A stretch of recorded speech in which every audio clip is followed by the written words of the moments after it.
Tonight's program examines the mixture of fact and fiction surrounding one of science's greatest heroes, Albert Einstein.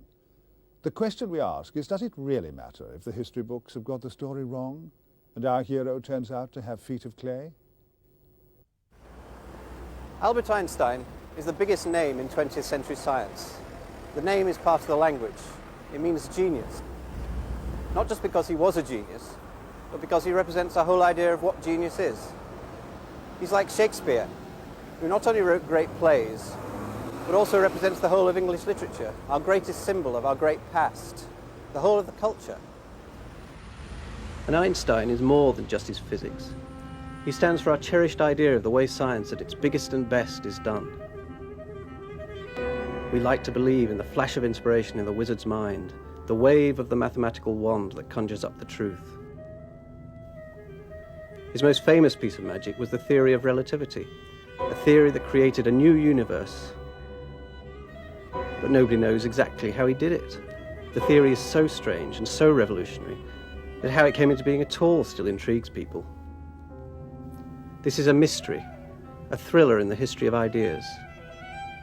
But would our vision of Einstein, the model of genius, survive intact if the solution to that mystery was Mrs. Einstein? Most versions of Albert Einstein's life represent his first wife, Mileva Maric, as more of a millstone round his neck than anything else. She is supposed to have been a rather morose, charmless figure in the background, not even pretty, and more a hindrance than a help during the early years when Einstein couldn't get an academic job and was eking out a living as a clerk. Not much of a housekeeper either. But what if she was in fact as well educated in physics as her husband? And, as he often said himself, better at mathematics than he was? What if she studied on her own for a time in Heidelberg, where ideas which were later to be central to relativity were current? What if they worked together as students, and carried on working together later throughout the period when Einstein suddenly came up with 3 papers that were to revolutionize physics? What if the specific theory of relativity was the product not of one mind, but of 2?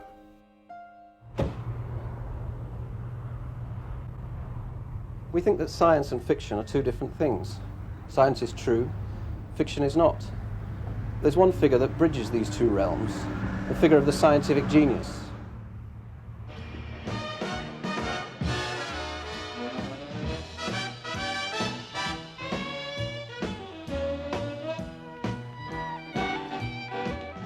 He sees things that we don't. He has superhuman powers. He's a hero of fiction. And there's no greater hero of the scientific story than Albert Einstein. He's a 20th century star. You are an actress? Mm-hmm. What's your name? And you really are a star when you're on screen with Marilyn Monroe. Ah, I've heard of her. You're famous. So are you. I know. We have an awful lot in common. We always think of him as an old man with a familiar bushy white hair, a cute face, rather cuddly. This is very strange, because all the discoveries on which his reputation are based were made when he was a very young man.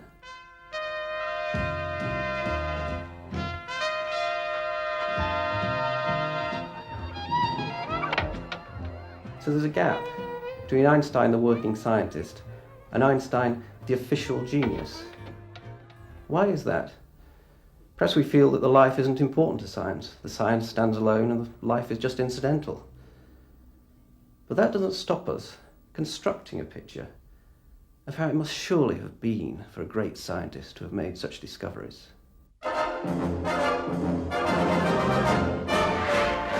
America Today pays tribute to Albert Einstein, wizard of mathematics and creator of the famous theory of relativity. He is seen here with Elsa Einstein, Professor Einstein's cousin and now his second wife. The couple have just arrived from Germany and are disembarking in the United States for the first time. Thousands turn out to acclaim the shy professor, and a barrage of reporters greets him wherever he goes. But this red carpet treatment is very different from the humble surroundings in which the great European genius did much of his finest work.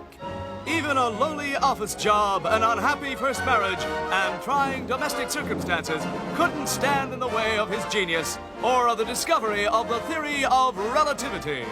As experimental evidence proved the shabby clerk's predictions true, he soon attracted the attention of newsmen all over the world.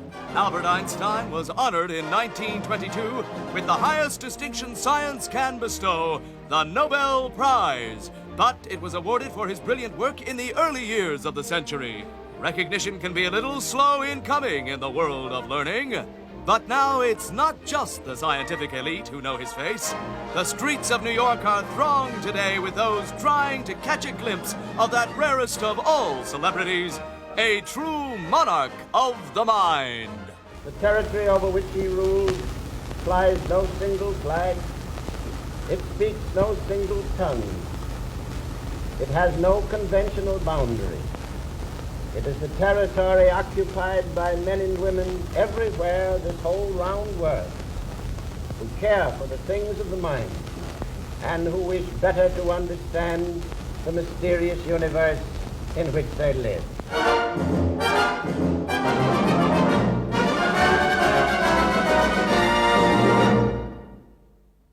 That seems about right. Struggling genius, drab wife shuffling about in the background with the babies and the dishes. Bolt of inspiration from the blue, from nowhere really. But last year at an American scientific conference, someone suggested this version could do with a rewrite. These are some of the things I work with. I'm a physicist. I do research for the U.S. Army. Being a physicist, Albert Einstein's always been something of a hero of mine. I've been intrigued by the theory of relativity, with the ideas of space and time and energy and matter. No theory's been examined so thoroughly, and no one's ever been able to determine really its origins. I was eager to find out whether the real origins of the theory had to do with Einstein's first wife, Mileva Maric. Mileva Einstein-Maric came from a small place, Titel, in what is now Yugoslavia. She was a surprise to her teachers. I think her first elementary school that she attended, the teacher told her father, "You have to watch out for this child. She's going to go somewhere." She went as a very young woman at the age of 19 to Switzerland to be admitted into the mathematics and physics department at the ETH, then Polytechnicum.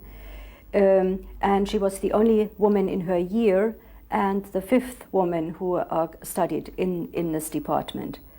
In her class was Albert Einstein, and together they did lots of things, played music. Einstein played the violin. She also liked to sing and play and dance. They climbed mountains together. They also discussed and debated passionately.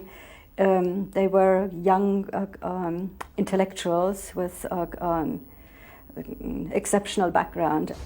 The fact that Mileva had the same education that Albert had, from the same university, course for course, professor for professor.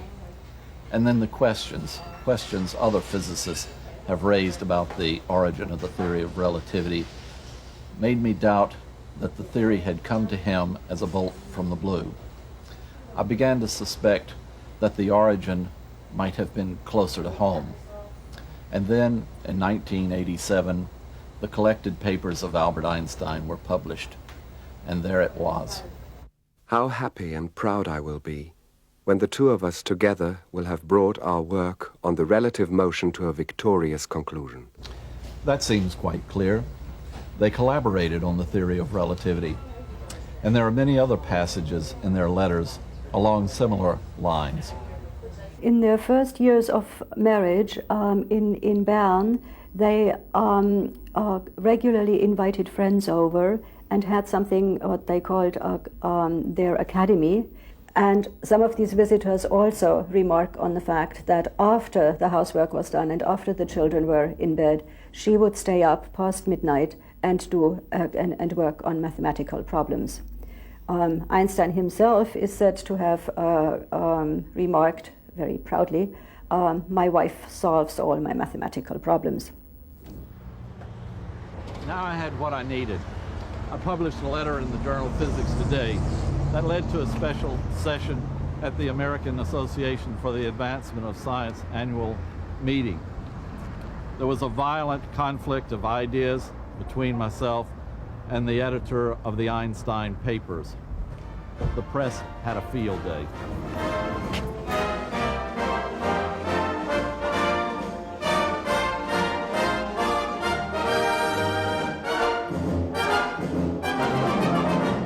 It's not uncommon for two people deeply in love to identify very closely with each other.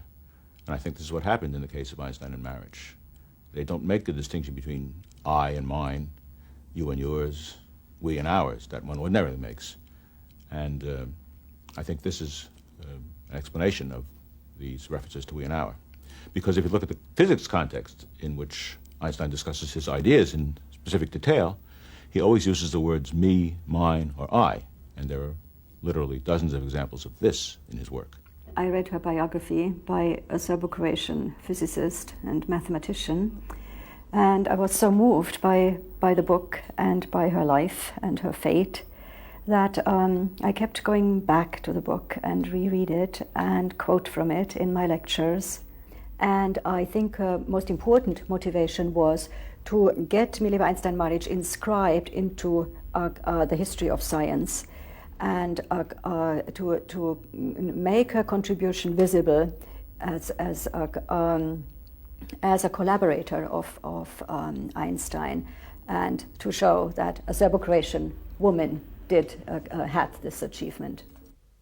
All that I have created and achieved, I have Mileva to thank for. Without her, I would have never begun my work, nor completed it. The marriage ended in divorce in 1919. Mileva wound up just a housewife, taking care of their second son, Edward Einstein, who was mentally ill for all his adult life. She took care of him as long as she could, until she physically couldn't do it anymore, and he had to have a male caretaker. She was exposed to his attacks when he demolished furniture and so on, and also physically attacked her. But she had her consolation. She got a full divorce settlement, and she also demanded and got a condition that would have made an LA divorce lawyer blush. If Einstein won the Nobel Prize, she would get all the money. It was a condition Albert wanted to keep secret, but it was a condition that he met. In 1922, he won the prize. He sent her the money. I can't help feeling that this was in recognition for her contribution. He had the glory, she had the prize. In 1914, Einstein left marriage for another woman, his cousin Elsa in Berlin.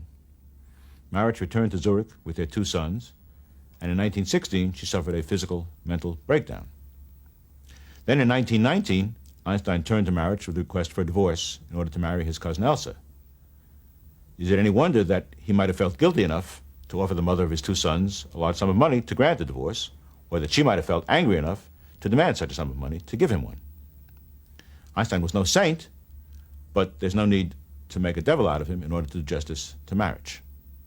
Whatever the relative contribution, there can be no doubt that the original 1905 paper was a collaboration. No less an authority than Albert Einstein himself said so. Marriage was certainly a gifted woman who started out in life with high ambitions for a career in physics. And Einstein intended that they should collaborate, as we know from their letters. Yet within a few years, she had become a housewife who made no contribution to the physics community, in any public form, at any rate. What went wrong? We can only speculate, of course. We can speculate that her relationship with Einstein played a role in her failure to develop that self-confidence, which is so essential for creative work in any field, the self-confidence which Einstein himself possessed in full measure. She contributed in a way herself by not presenting herself in a similar way as Einstein did, who overpresented himself and fascinated people. She was just the opposite. She disappeared. She became silent. Einstein also helped to eclipse her story because he himself did not talk about his first wife anymore. He did not talk about his psychotic son. He did not want to know about them. So he never visited anymore in later years, and never visited his son when he was hospitalized. A terrible ending in poverty, actually, and despair. Great fear that she expressed that the psychotic son would survive her, and in fact he lived for a long time after she was already dead. Why doesn't any of this matter to us? Surely it's just a silly academic storm in a teacup. Who cares who discovered what? Science is true or it isn't. We have the theory, what more do we need? Well, perhaps the problem is that Albert Einstein refuses to be just another great scientist. He's escaped from the schoolbook gallery of great scientists of the past. His face now means something more. It's everywhere, like Marilyn Monroe or Mickey Mouse. Albert Einstein's become an idol, an icon, an industry.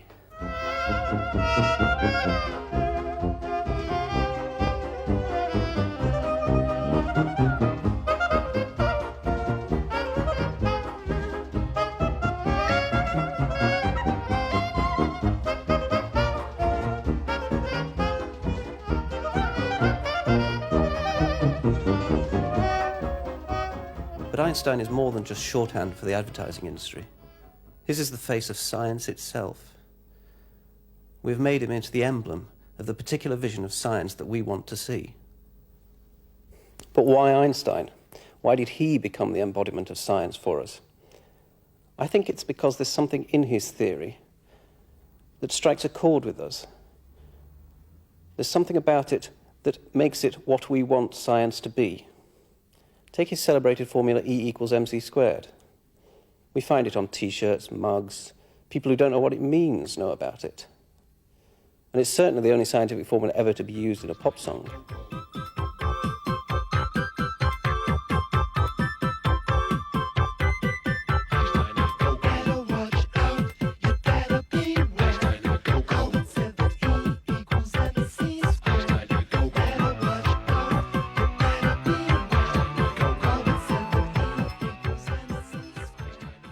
That formula is the very incarnation of the myth of science. Everything is simple. Everything can be reduced to a single simplicity. It has come to stand for the whole of Einstein's theory of relativity. And relativity is certainly one of the big league scientific theories. It's the biggest thing since Newton. It was a view of the cosmos that explained everything in a completely fresh way for our age. But there's also something about relativity to do with its style, to do with its feeling, to do with the way that it does it all in one go.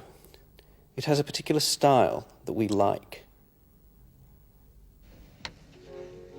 Now, we have to imagine this room is the entire universe.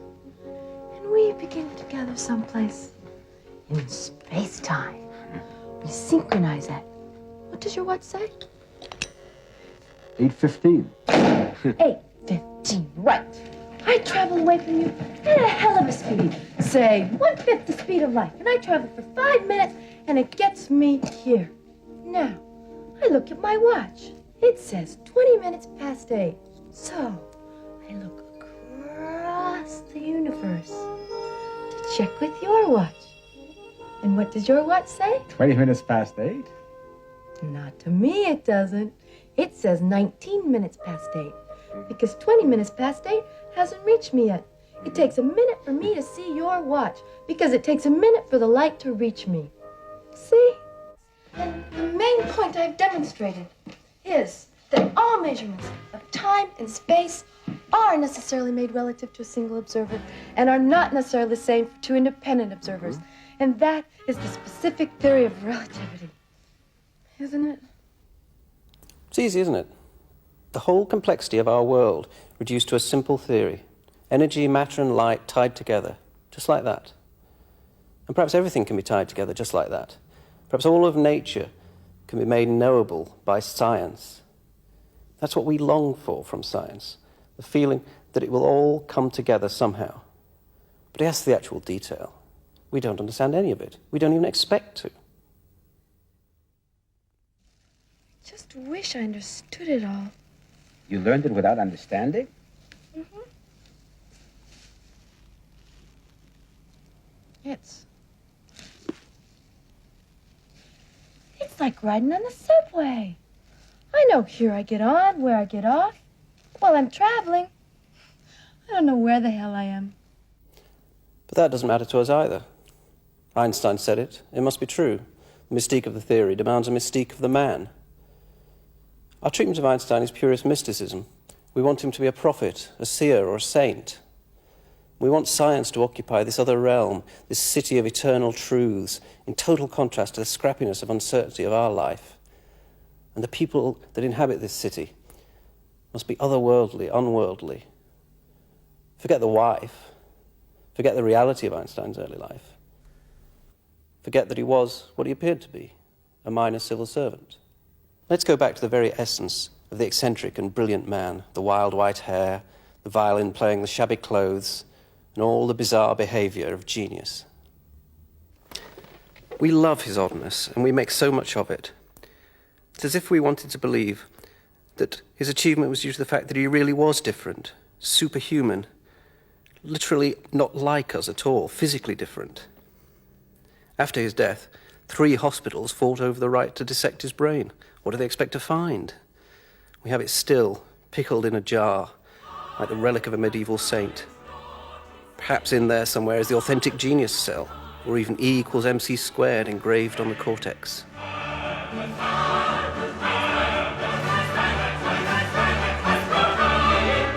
He's got a great big brain. We think we don't need Einstein's letters to tell us what he was like. Indeed, we think we already know what he was like in spite of his letters. He can't have meant what he said. His brain was what counted, not these emotional outpourings about his wife. And nor do we need historians of physics to tell us what happened and how it was done. We think we know that too. For total knowledge, we feel, can only be discovered all at once. It's as if the secret of the universe had been behind a locked door, and E = mc squared was the key that would open it. And we're convinced that it's the right key, that all at once the lock opens, the door swings open, and the secret of the universe that had been concealed from us for centuries was suddenly revealed. So we know, don't we, that Mrs. Einstein can have contributed nothing to the theory. It really has to be all or nothing. The idea of a collaborator diminishes the theory's grandeur. As if in being passed from hand to hand, it got shabbier and dirtier. And what a collaborator. Not another Einstein, another eccentric genius, but his wife. There is no question of the key to one of nature's most fundamental truths being cobbled together over a kitchen table, or indeed of the process having anything human about it at all. The very idea that there could be anything artificial about the theory suggests that it could be wrong. It's as if all the contingent messiness and uncertainty and doubt of our own lives could somehow sully the theory and render it potentially untrue. We want it to come from another realm, to be true in spite of us, without us, beyond us. All of our most basic conceptions of what science is, what it does, what it tells us, are bound up in the myth of Einstein. And it's not one we're going to want to give up.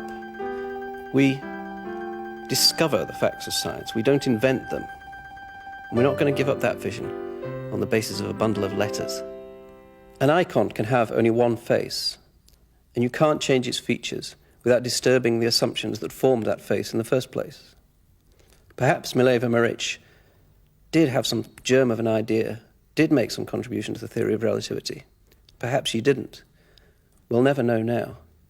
But it's worth asking if the reason we'll never know is the worst reason of all, that we have made up our minds not to look.